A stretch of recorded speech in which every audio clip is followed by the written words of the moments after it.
요한계시록 강해 14번째 시간입니다. 요한계시록의 핵심 키워드는 예수님과 교회와 예배입니다. 끝까지 이 세 가지 단어를 놓치지 않아야 요한계시록 헷갈리지 않고 길을 잃어버리지 않습니다. 우리 지금 대접 재앙 차례인데요, 6장부터 16장까지는 강력한 심판의 메시지입니다. 인, 나, 대 재앙입니다. 7인, 7나팔, 7대접입니다. 각 재앙에는 7가지씩의 또 세부적인 재앙들이 있죠. 7인, 7나팔, 7대접의 재앙 이야기가 6장부터 16장까지의 이야기인데요, 7인 재앙은 환란의 징조, 마지막 때의 징조입니다. 7나팔 재앙은 징계적 재앙, 돌이킬 수 있는 마지막 기회를 주시는 재앙입니다. 대접장 오늘인데요, 최종 심판, 모든 진노가 쏟아부어집니다. 더 이상 기회는 없습니다. 1절 보니까 읽지 않았지만 요한이 성전에서 흘러넘치는 큰 음성을 듣습니다. 하나님의 음성입니다. 7 천사들에게 명령하십니다. 진노의 7대접을 갖다 쏟으라는 것입니다. 그리고 7 천사가 대접 하나씩을, 진노의 대접 하나씩을 가지고 쏟는 게 7대접 재앙인데, 하나가 쏟아질 때마다 이 땅에 재앙이 임합니다. 첫 번째 재앙이 쏟아지니까 666 받은 자들, 세상에 영을 가지고 있는 자들, 생명책에 기록되지 않은 자들에게 악성 종기가 납니다. 두 번째 대접이 쏟아지니까 바다에 쏟는데요, 바다가 피바다가 됩니다. 바다 생물들이 다 죽습니다. 세 번째 대접이 강과 물의 근원지에 쏟아집니다. 그거 먹은 사람들 다 죽어 나갑니다. 네 번째 대접은 태양에 부어집니다. 바다가 피바다로 변하고 강이, 물의 근원이 피로 변하더니 이번에는 네 번째 대접이 태양에 쏟아집니다. 해가 열을 더합니다. 사람들이 더워서 죽습니다. 뜨거워서 죽게 됩니다. 다섯 번째 대접은 어디에 쏟아지는가? 짐승의 보좌에 쏟아집니다. 사단의 권자, 악의 본진에 재앙이 쏟아집니다. 그러니까 사람들이 혀 깨물고 죽어 나갑니다. 이것이 결론만 얘기한 7대접의 스토리거든요. 그런데도 회개하지 않더라는 것입니다. 도리어 하나님을 비방하고 이제 하나님이랑 욕을 합니다. 이들이 이제 더 이상 회개하고 돌아올 자가 없어요. 그래서 대접 재앙은 기회가 없어요. 이제 남은 자가 없다는 거예요. 돌아올 자가 없습니다. 나팔 재앙까지는 그래도 경고적 메시지가 있었어요. 마지막까지 돌아오라는 메시지가 있어요. 대접을 쏟아 붓는 거잖아요. 기회가 없습니다. 찔끔찔끔 붓는 게 아니에요. 갖다 쏟아 붓습니다. 그래서 대접 재앙의 특징은 일사천리로 진행이 됩니다. 이건 경고가 목적이 아니라 심판이 목적입니다. 우리가 애들 혼낼 때 어떻게 혼내세요? 하나, 둘 반, 반에 반. 여러분은 그냥 때리시나 봐요. 셋 하면 그냥 때리는 것처럼 대접 재앙은 셋입니다. 쏟아지는 거예요. 그래서 대접 재앙의 특징은, 가장 큰 특징은 뭐냐 하면 긴박성과 급작성입니다. 그렇게 재앙이 임한다라는 거예요. 찔끔찔끔 임하는 게 아닙니다. 갖다 그냥 쏟아 붓습니다. 기회가 없어요. 더 이상 회개하고 돌이킬 기회가 없습니다. 피할 길이 없어요. 여러분, 그래서 전도도 기회 있을 때 해야죠. 마지막 가면 전도할 기회조차 없고요. 중보기도도 기회 있을 때 기도하는 거지, 기회가 없는 날이 있습니다. 그냥 끝이에요. 최종 심판, 그냥 지옥이에요, 이 사람들. 오늘 그 메시지입니다. 오늘 메시지 함께 따라하겠습니다. 마지막 날에 주님이 도적같이 오실 텐데 어떻게 우리는 준비하며 이 땅을 살아야 합니까?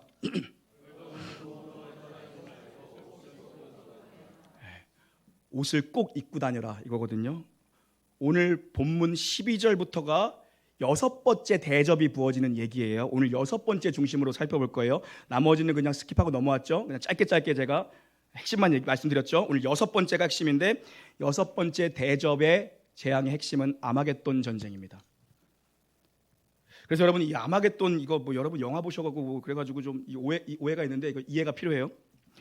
최후 전쟁에 대한, 인류 최후 전쟁에 대한 큰 그림에 대한 이해가 있어야 돼요. 요한계시록의 최후 전쟁에 대한 메시지가 세 곳에서 등장해요. 오늘 16장, 그리고 19장 가면 또 등장해요. 그리고 20장 가면 또 등장해요. 오늘 16장에서는 아마겟돈이죠. 20장 가면 곡과 마곡의 전쟁이라고 또 등장을 합니다. 뭐가 아마겟돈이야? 곡과 마곡이야? 헷갈리잖아요. 이거 다 연결된 거예요. 이거 연결된 거예요. 구약의 전쟁 이미지들을 그냥 가져와서요, 에스겔, 이사야 이미지를 가져와서 최후 전쟁을 점진적으로 강화하는 기법으로 지금 보여주고 있는 거예요. 그러니까 아마겟돈이 준비해요. 그리고 곡과 마곡의 전쟁이 일어난다라는 것입니다. 그래서 점진적으로 전쟁을 강하게 묘사하는 연결된 거예요. 오늘 16장이 아마겟돈은 그 전쟁의 준비 단계입니다. 악한 영들이 전쟁을 하려고 집결하는 장면이 이 아마겟돈이에요. 아마겟돈. 그리고 19장에 가면 박살나요. 얘네가 다 모이거든요. 집결하거든요. 19장에 또 전쟁 얘기 나온다고 말씀드렸죠. 19장 가면 박살나요. 누가요?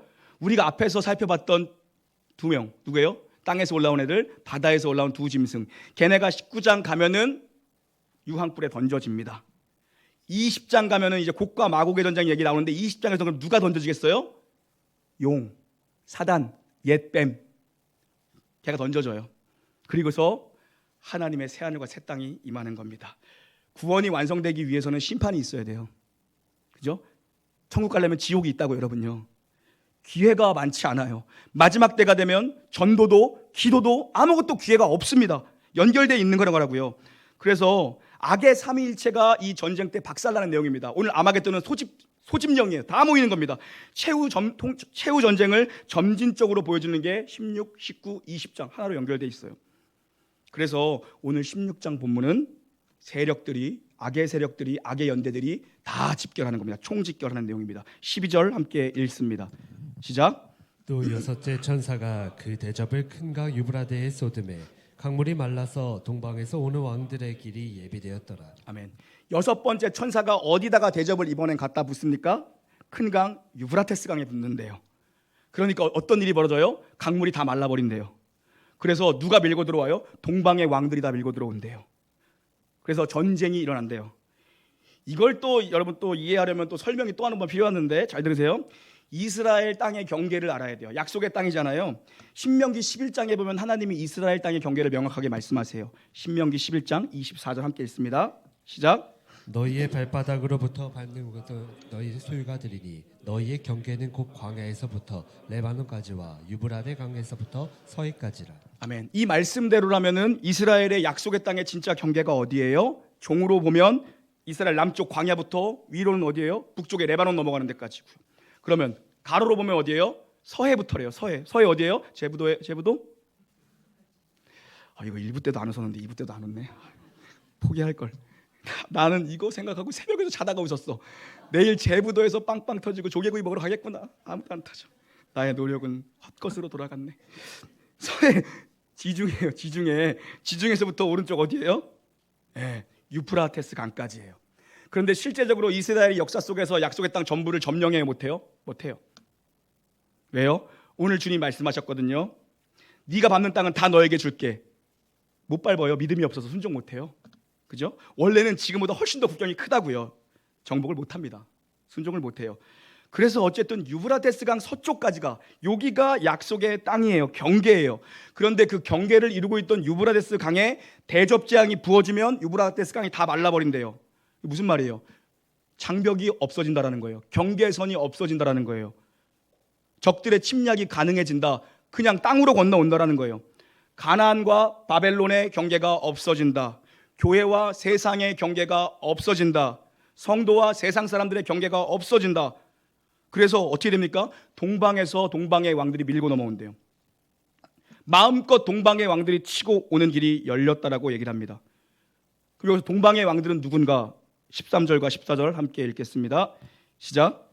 또 내가 범에 개구리 같은 새 더러운 영이 용의 입과 짐승의 입과 거짓 선지자의 입에서 나오니 그들은 귀신의 영이라 이적을 행하여 온 천하 왕들에게 가서 하나님 곧 전능하신 이의 큰 날에 있을 전쟁을 위하여 그들을 모으더라. 아멘.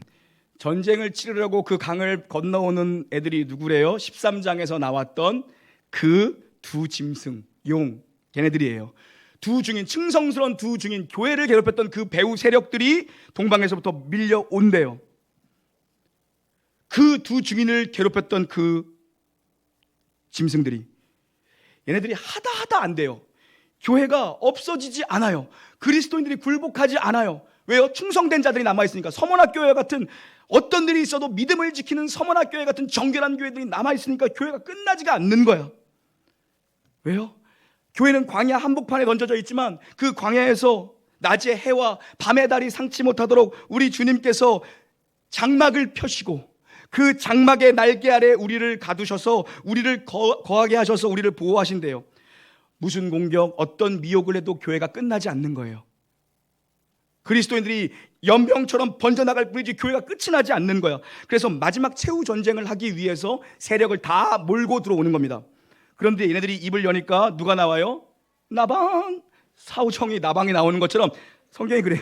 얘가 입을 여니까 이런 거 좋아하시네요. 난 제부도가 더 훨씬 승률이 높다고 생각했는데 입을 여니까 귀신의 영이 나온대요. 입에서 더러운 영, 온갖 악한 영들이 다 나온대요. 교회를 괴롭히는 배후 세력들이 전부 다 집결해서 총공세를 합니다.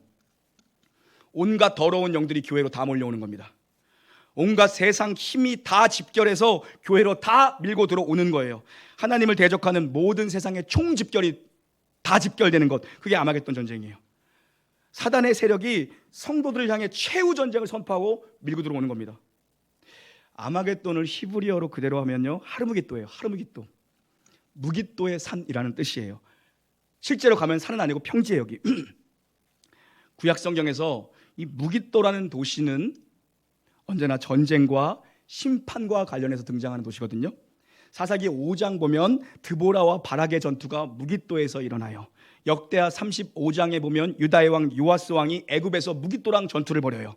열왕기상 18장 보면 우리가 잘 아는 엘리야가 불과 물로 그냥 승리해버리잖아요. 여호와만이 참신이다 승리하잖아요. 그러자 바알과 아세라 신이 도망갑니다. 그때 잡아서 다 목을 쳐버려요. 그게 바로 기손시내라고 기록되어 있는데 거기가 무깃도예요. 무깃도. 우리 성지순례 작년에 갔을 때 여기 갔었어요. 내가 어제 우리 밴드 성지순례 밴드 들어가 쫙 봤어. 그 일정에 나왔으면 우리가 어떻게 돌았나 보려고 보니까 이러고 사진 찍은 거밖에 없어. 전부 다 거기 보니까 광야, 이스라엘 평야예요. 거기가 전략적 요충지고 가장 큰 곡창지대예요. 그래서 유대인들의 격언 중에는 무깃도 하나를 얻는 것이 1000개의 성읍을 얻는 것보다 낫다는 얘기가 있어요. 그만큼 여기가 처절한 전쟁의 격전지면서 요충지예요. 전쟁이 제일 많이 났던 것, 전쟁 이미지하면 무깃도예요. 무깃도.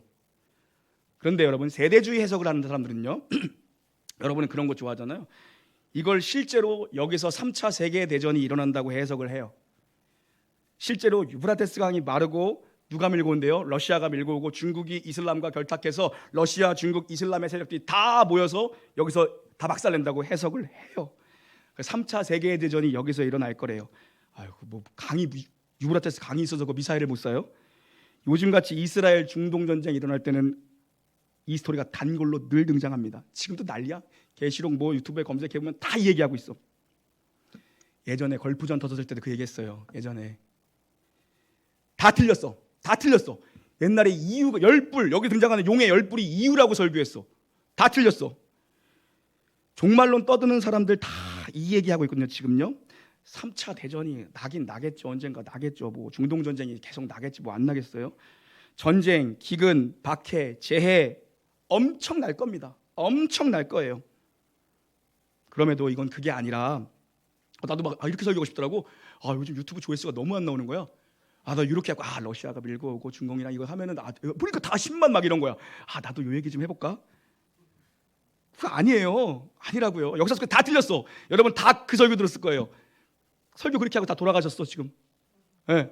열불이 이유라 그래놓고서 다 돌아가셨어. 아직까지 그 설교는 남아서 떠들고 있어. 떠들고 있는데 그게 아니라 아마겟돈 전쟁은요, 적그리스도의 세력이 전 세계적으로 그리스도인들을 향해 일으키는 최후의 강력한 영적 전쟁이에요. 영적 전쟁. 그렇게 보는 게 맞아요. 진리 싸움이에요.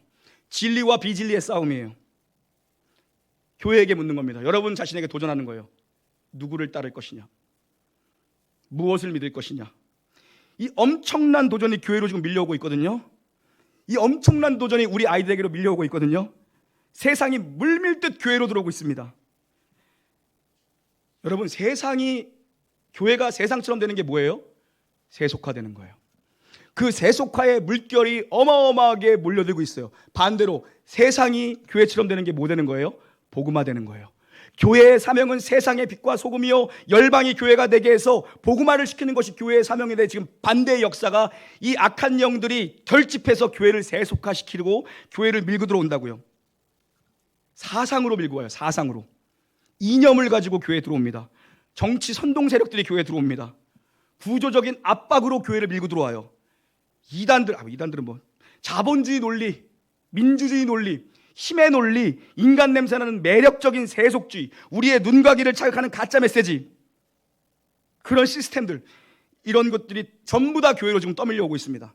마지막 시대는 그런 시대입니다, 여러분. 진리 전쟁이에요. 진리 싸움이에요. 누가 십자가 앞에 서 있는가, 누가 끝까지 예수 그리스도를 붙잡고 있는가, 그거예요. 전쟁 나겠죠. 안 나겠어요? 어디 무기도에서 나든 그 옆에서 나든 나겠지, 어디선가. 그게 아니라 마지막으로 악의 세력들, 악의 배후의 세력들이 모든 잡동사니 귀신들 다 끌고 교회로 들어오는 거예요. 지금 이런 문맥에서 놓치지 않으면 돼요, 이 해석을요. 이게 지금 재앙이에요. 6번째 재앙이 부어진 거잖아요. 이 문맥을 놓치면 안 돼요. 재앙이 유브라데스 강에 부어진 거예요. 재앙인데 길이 열렸어요. 그러니까 악의 세력이 결집해서 밀고 들어오는 거예요. 아, 이제 말랐다, 길이 열렸다, 깨부실 길이 열렸다, 저 하나님의 백성들 치러 가자, 길이 열렸다고 신나서 밀고 오는 거잖아요. 좋다고 교회 무너뜨리러 오는 거예요. 그런데 우리 출애굽기 이미지를 가보자고요. 출애굽기. 그러니까 계시록은 구약을 알아야 풀려요. 출애굽기 이미지를 가보자고요. 출애굽기에서 하나님이 밤새도록 뭘 만드세요? 바닥을요? 동풍을 불어서 마른 땅을 만드세요. 마른 땅이 하나님의 백성들에게는 뭐가 됐어요? 구원의 열린 길이 됐어요. 그런데 이 멍충한 애굽의 바로는, 야, 길이 마르다, 우리의 기마부대가 들어갈 수 있겠다. 기마부대 끌고 들어갑니다. 그 진흙탕이었으면 기마부대 바퀴 빠져서 안 들어간다고요. 하나님이 완전히 밤새도록 땅을 말리셔서 그것이 똑같은 길인데 이스라엘 백성에게는 구원의 길이 열린 거지만 바로에게는 뭐였어요? 끝까지 회개하지 않는 바로에게는 그게 뭐였어요? 수장당했어요. 심판의 길이었다고요. 심판의 길. 대적들을 불러 모으는 하나님의 지혜예요. 하나님의 지혜라고요.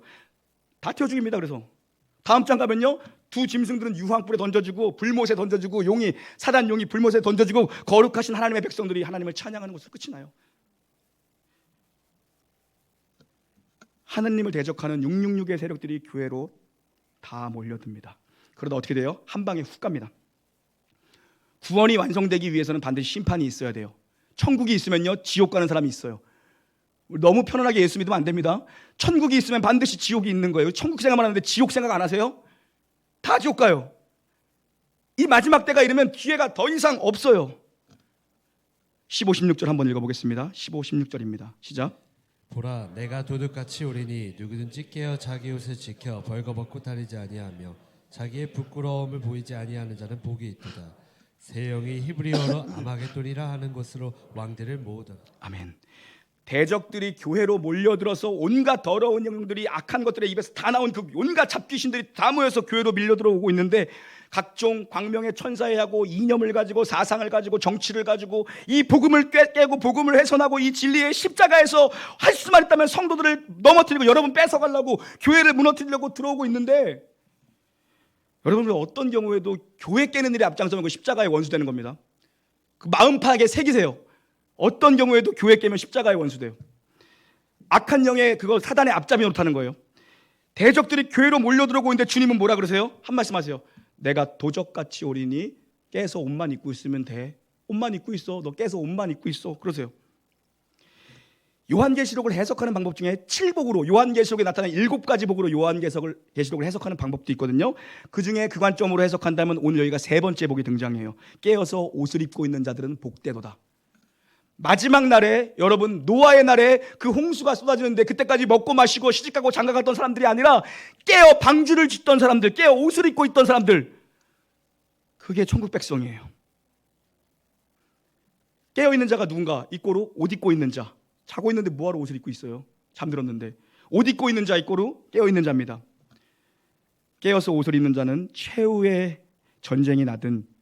7번째 대접은 뭐냐면요, 짧게 얘기할게요. 7번째 대접이 부어지면 공중에 쏟아져요. 공중권세 잡은 공중에 그냥 쏟아져 버립니다. 이 7번째 대접이 쏟아지면 어떤 일이 있느냐? 절대 깨지지 않을 것들이 다 깨집니다. 산이 없어진대요. 섬이 없어진대요. 이거 뭡니까?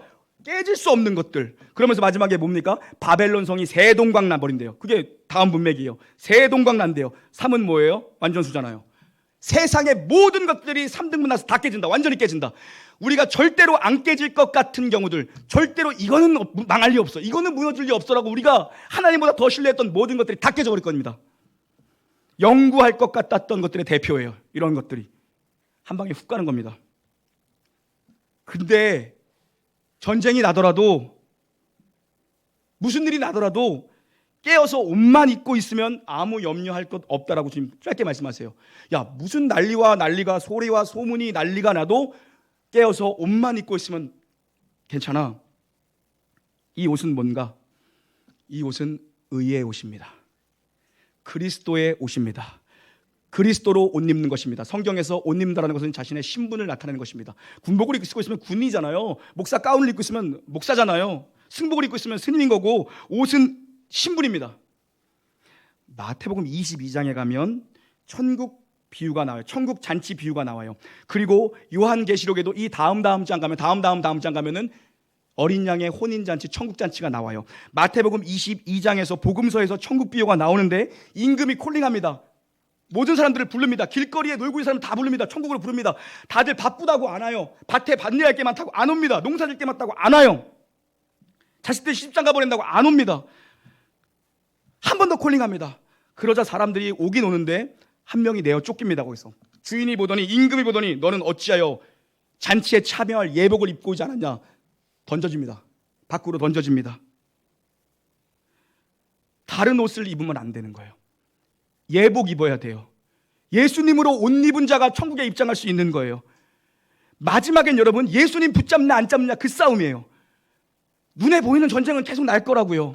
근데 그거보다 더 무서운 건 뭐냐면, 그 마지막 날에 난리와 소문이 계속될 때 너희들은 그러면 그 두려움과 그 미혹에 넘어가서 끝나버릴 거냐, 교회야? 아니면 너희는 끝까지 예수의 십자가를 붙들고 말씀 붙들고 살 것이냐? 언제나 그 도전이에요. 본질 싸움이에요. 본질. 어떻게 막 여기까지 설교 준비하다가 나도 이거 그냥 한번 뒤집어가지고 그냥 러시아랑 중공군이 밀려본다고 설교할까? 그럼 나도 사람들이 좀 볼까? 조회수가 안 나오는 거예요 요새. 구독자도 안 늘고. 야, 이거 좀 어그로 좀 끌어볼까? 이런 또 유혹이 있었어요. 이런 유혹이 있었어요. 그리고 여러분이 그렇구나 뭐 이렇게 그러다가 좀 쉬었다 해야겠다는 유튜브 하나 봤는데, 저는 쉴 때 유튜브 보는 게 건축하는 유튜브를 몇 번 얘기했죠. 제가 구독하고 보는 거 몇 개 있는데 그냥 건축 유튜브를 봐요. 건축 유튜브. 목사 안 됐으면 나 건축가가 되는 게 꿈이었어. 건축 유튜브를 보거든요. 있어요. 그 홍대 무슨 교수님인데 소망교회 집사님이야 그분. 그분 유튜브 보거든요. 셜록 뭐 있어요 그거. 100만 유튜브 넘어. 또 이런 거 홍보해주면 안 돼. 있어 그분. 나만 봐야 돼. 소망교회 집사님이야. 근데 그 사람 또 큰 교회 다니는 사람이 또 그런 얘기하대. 그러니까 교회 건축에 대해서 상당히 많이 얘기를 해요. 그러면서 몇 군데를 추천해 주더라고요. 그래서 막 그런 거 막 찾아봤는데 이런 얘기를 하시는 집사님이에요. 그분이 이런 얘기를 하는 거예요. 건축가로서 얘기하는데, 교회는 사람을 많이 모이기 위해서 좌석을 많이 만드는 것이 아니라, 어차피 평일 내내 문 닫고 있고 주일날 사람들 우르르 왔다 우르르 빠져나가는데, 그게 아니라 사람들이 예배당을 들어왔을 때에 죽음을 경험하게 해줘야 된다. 그리고 거기서 한 줄기의 빛만을 보고 가게 한다. 그게 바로 십자가다. 그래서 몇 군데 자기가 진 것도 있고 몇 군데 예배당을 추천해서, 뭐 일본에 그 유명한 사람 뭐야? 제주도에도 많이 있는 사람 안노 뭐 있잖아요. 그런데 뭐 빛의 교회 이런 데를 꼭 뭐 물의 교회 이런 데 있잖아요. 방문하라고 하더라고요. 그 유튜브 또 가서 봤어. 아무것도 없어. 정말 들어올 땐 좁은 미로 같은 데를 뚫고 들어와. 요만한 데를 머리 숙이고 딱 들어가면은 자연 채광으로 십자가 하나만 딱 들어오게 만들어놨어요. 이 세상에서 덧없이 사는 사람들이 교회에 올 때는 죽음을 경험하고 오지만, 여기서 정말 예수의 십자가가 유일한 빛이구나, 이것이 정말 유일한 것이구나, 그것을 보고 돌아가게 한다라면, 그런 것이 정말 교회의 어떤 건축학적인 면에서는 본질이 아닐까. 단순히 사람들 많이 모이게 하려고 교회 크게 졌다가 평일날은 문 닫아놓고 교회 카페도 안 가잖아요. 사람들요, 그죠? 목사님 욕해야 돼가지고 교회 카페 안 간다고. 그잖아. 다 알고 있어. 스타벅스 가는 거. 그런 거예요. 내가 보면서 나 생각했어. 건축가도 본질을 얘기하는데, 건축가는 훌륭한 분이죠. 교회가 진짜 본질을 얘기하지 않으면 안 되겠구나. 교회의 본질이 뭐예요? 나는 죽고 우리 구주 예수 그리스도의 십자가와 주님의 말씀만 붙들고 하늘 가는 밝은 길이 올 때까지 사명 붙들고 가는 거 아니에요? 그거라고요, 그거. 이 본질을 놓치게 하기 위해서 각종 어마어마한 귀신의 영들이 교회에 들어와서 할 수만 있다면 교회를 무너뜨리겠다는 거예요. 광명의 천사의 모습을 하고 와서 모든 본질을 깨뜨리게 한다는 거예요. 여러분, 대접 제한 끝나면요, 악의 세력 다 무너지고요, 어린 양의 혼인잔치 열려요. 그 임금의 잔치는 임금이 주신 옷 입은 사람, 예복을 입은 사람들만 들어가요. 거룩한 예복을 입은 사람들만 들어가는 거예요. 순결한 신부의 옷입니다. 하나님이 주신 옷, 의의 옷, 예수의 보혈의 옷 입은 사람만 그 잔치에 참여할 수가 있어요. 그런데 오늘 본문에 자세히 보니까 그 옷을 지키래요. 지키라는 건, 그 옷을 지키라는 건 신부의 순결을 지키라는 겁니다. 성경은 교회를 주님의 신부로 묘사하잖아요. 주님의 몸, 주님의 신부로 묘사하잖아요. 신부에게 그 옷을 입었으니 너는 순결을 지키라고 얘기하는 거거든요. 순결은 신부의 사명이에요. 순결 지키는 건. 사단이 제일 우습게 보는 게 교회가 순결을 잃어버리고 세속화되기 시작하면요, 물밀듯 교회가 무너집니다. 정말 그렇습니다, 여러분. 우리가 순결하기 위해서, 여러분, 그래서 우리 안에 담겨야 될 게 진짜 뭐냐면 거룩이 담겨야 되거든요. 순결을 지키기 위해서 필요한 게 거룩이 담겨야 돼요. 여러분, 거룩을 한번 생각해 볼게요. 거룩. 순결을 지키기 위해서는 순결이라는 그릇에 거룩이 담겨야 순결할 수가 있는 거예요. 거룩을 생각하면 여러분 제일 먼저 떠오르는 게 뭐예요? 그 개념과, 거룩에 대한 떠오르는 개념과 이해는 우리는 분명히 구별됨, 혹은 경계, 혹은 분리, 혹은 바운더리, 뭐 이렇게 표현할 수 있을 거예요. 그건 1차적인 거예요. 더 깊은 차원으로 들어가면은 거룩에 다른 더 깊은 메시지가 있어요. 우리가 이 땅을 살아가는데, 교회가 이 땅을 살아가는데 문제가 뭡니까? 교회가 폐쇄적이야. 세상 한가운데, 교회는 분명히 세상 한가운데 이 아파트 단지 안에 우리가 딱 중앙에 앉아 있는데 폐쇄적이야. 문 닫고. 그게 거룩입니까? 사람들 오면 아니 필요 없어. 그게 거룩을 유지하는 건가요? 아니요. 교회는 세상 한가운데 들어가 있는 자입니다. 경계와 분리를 넘어서는 연합으로 가는 게 교회거든요. 보세요. 하나님은 너무 거룩하신 분이라 우리가 감히 가까이 갈 수가 없었어요. 하나님께 가까이 갈 수가 없었다고요. 모세조차도 가까이 갈 수 없었어요. 그런데 그 거룩하신 하나님, 그 전능하신 하나님께서 우리 가운데 어떻게 오셨어요? 가장 낮은 자의 모습으로 성자 예수 그리스도 임마누엘의 하나님으로 성육신하셔서 우리 가운데 한 걸음 가까이 오셨어요. 그분을 보고 그분을 만질 수 있도록 오셨어요. 그런데 주님이 거기서 멈추시지 않고 그분이 어디로 또 우리 가운데 오셨습니까? 이제 거룩하신 성령 예수께서 우리 안에 오셔서 우리를 성전 삼으셨어요. 그 거룩하신 하나님 스스로가 우리에게 점점점 가까이 왔습니다. 그러니까 우리는 아니야, 야 우리는 예수 믿어, 선을 긋는 거 아니에요. 함께 살아가면서 연합하되 무엇입니까? 우리는 항해자입니다. 바다를 걸어가는데 배를 타고 가는 건데 배에 물이 침범하지 않도록, 세속화에 배에 세상의 물이 배에 들어와서 침낭하지 않도록, 무너지지 않도록 우리는 항해하면서 물에 빠져 죽어가는 이들 하나씩 건지는 게 그게 교회거든요. 교회는 세상 가운데 존재하는 거예요. 세상의 거센 도전 앞에 우리는 항해자입니다. 항해자. 그래서 그 예수님께서 우리가 죄인 되었을 때에 죄인 중에 괴수인다, 성결하지 않은 내가 있는데 내 안에 오셨어요. 그래서 나와 동거하며 내 생명이 되시고 나와 연합하신 거죠. 그게 진짜 거룩이에요.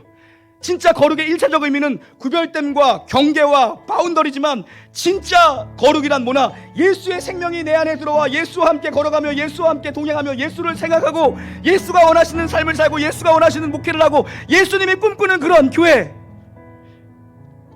세상에 살지만 세상에 속한 자가 아니라 예수에게 속한 자로 살아가는 것이 순결을 지키는 겁니다. 여러분, 세상에서 열심히 살아가십시오. 교회 너무 자주 오지 마시고. 그런데 거기서 여러분이 순결한 예수의 신부로 살아갈 수 있느냐는 겁니다. 예수와 연합한 상태가 진짜 거룩의 절정이에요. 주님은 전쟁이 창궐할 때 도적같이 오신다라고 얘기합니다. 전쟁이 나고 기근이 나고 핍박이 나고 자연재해가 일어나고 어마어마한 난리와 소문은 계속되겠죠.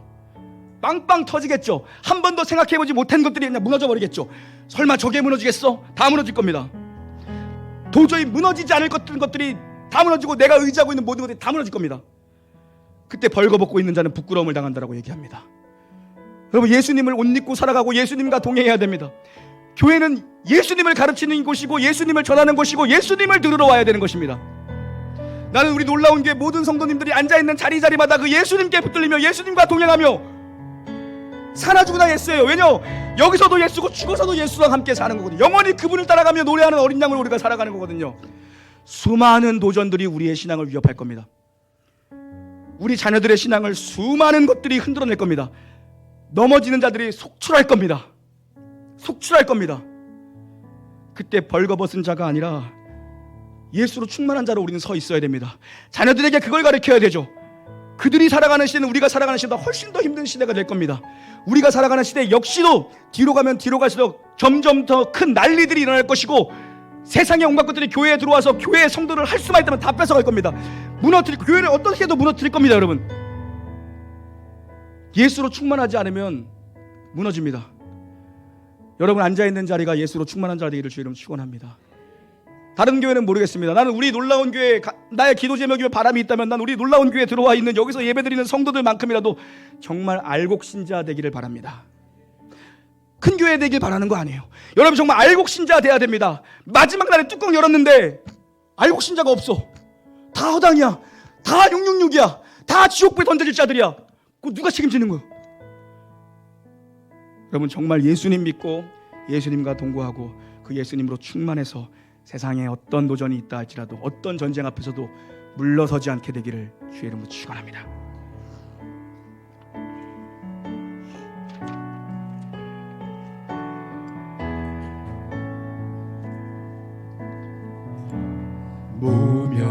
무명이어도 홍어하지 않는 것을 예수 안에 난 만족함이라. 가난하여도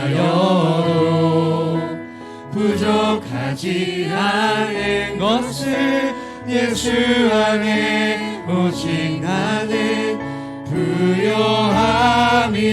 무명이어도 공허하지 않은 것은, 무명이어도 공허하지 않은 것은 예수 안에 난 만족함이라. 가난하여도 부족하지 않은 것을 예수 안에 오직 나는 부요함이라.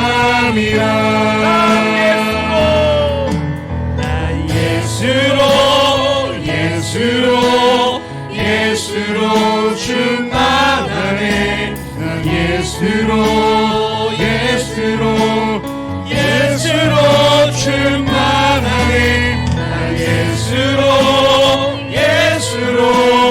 예수로 충만하네. 영원한 왕 내 안에 살아계시네.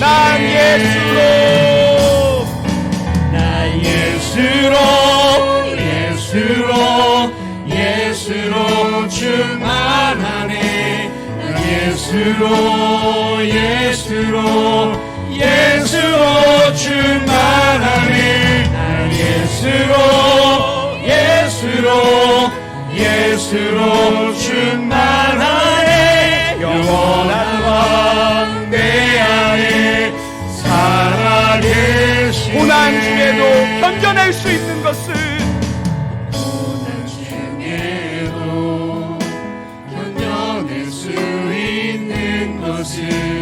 주의 계획 믿기 때문이라.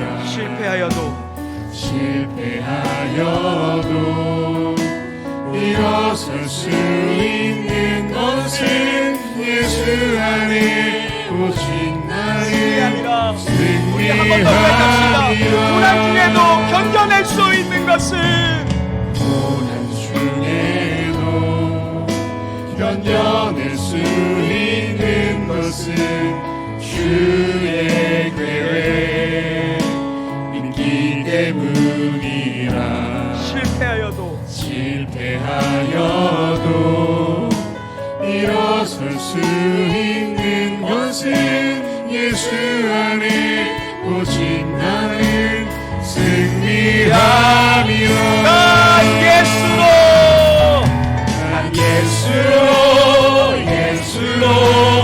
예수로 충만하네. 난 예수로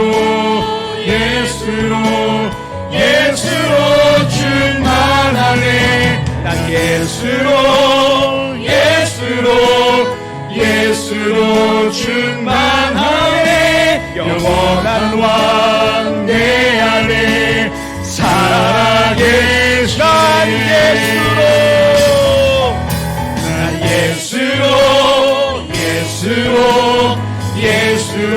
충만하네. 난 예수로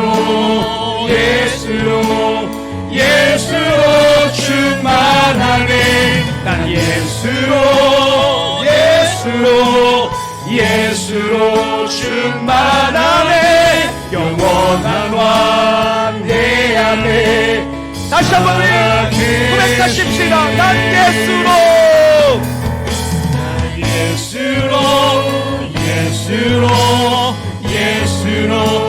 충만하네. 난 예수로 충만하네. 난 예수로 충만하네. 영원한 왕 내 안에 살아. 우리 그 주님을 바라보시면서 한번 더 고백해봅시다. 나는 예수로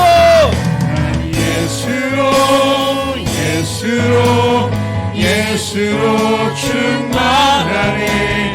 난 예수로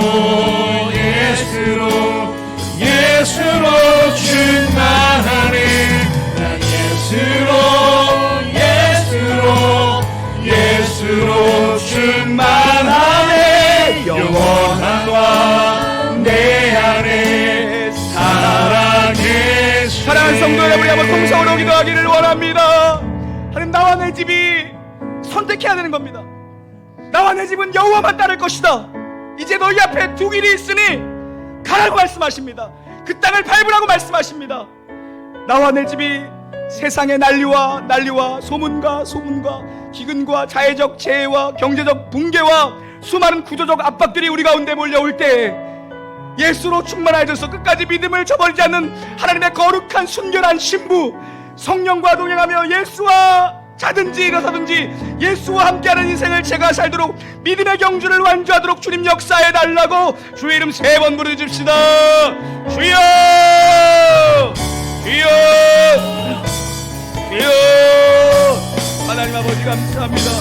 오늘도 말씀을 전해주시는 힘을 주시고 사랑하는 성도들이 여기에 있는데 하나님, 이 중에 한 명도 정말 사단에게 빼앗기지 않고 주님의 나라의 생명책이 기록된 알곡신자이기를 원합니다.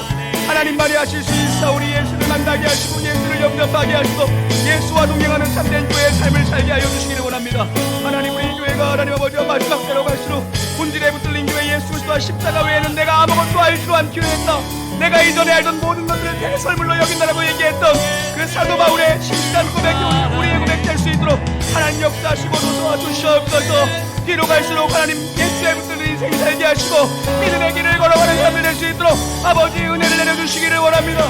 하나님, 사랑하는 성도를 예배 때마다 앉아있는 자리마다 주의 거룩한 성령의 기름 부으심이 있도록 역사하시고 공허한 마음으로 왔지만 병든 마음으로 왔지만 우리 주님 경험하고 하나님 아버지와 소망을 얻고 돌아가 삶에서 세상에서 거룩한 예수의 순결한 신부로 살아갈 수 있도록 하나님 돌보아 주시기를 원합니다. 주의 거룩한 날개에 그늘 아래 우리를 가두시며 주님의 장막 아래 우리를 가두시는 그 주님께서 아버지 역사하여 주시기를 원합니다. 도와주시고 함께하여 주시옵소서. 오 주님, 찬양하십시다. 난 예수로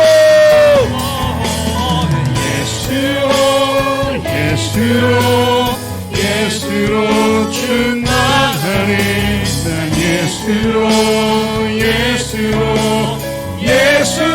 충만하네.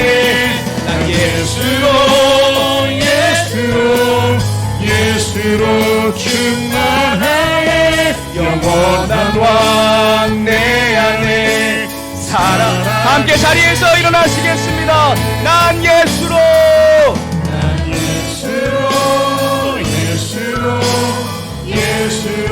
충만하네.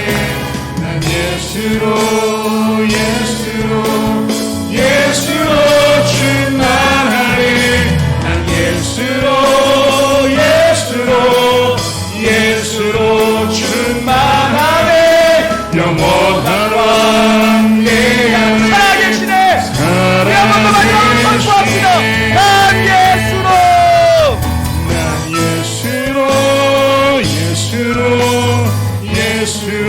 충만하네. 난 예수로 충만하네. 난 예수로 충만하네. 영원한 왕 내 안에 살아계시네. 영원한 왕 내 안에 살아계시네. 영원한 왕 내 안에 살아계시네. 영원한 왕 내 안에 살아계시네. 영원한 왕 내 안에 살아계시네.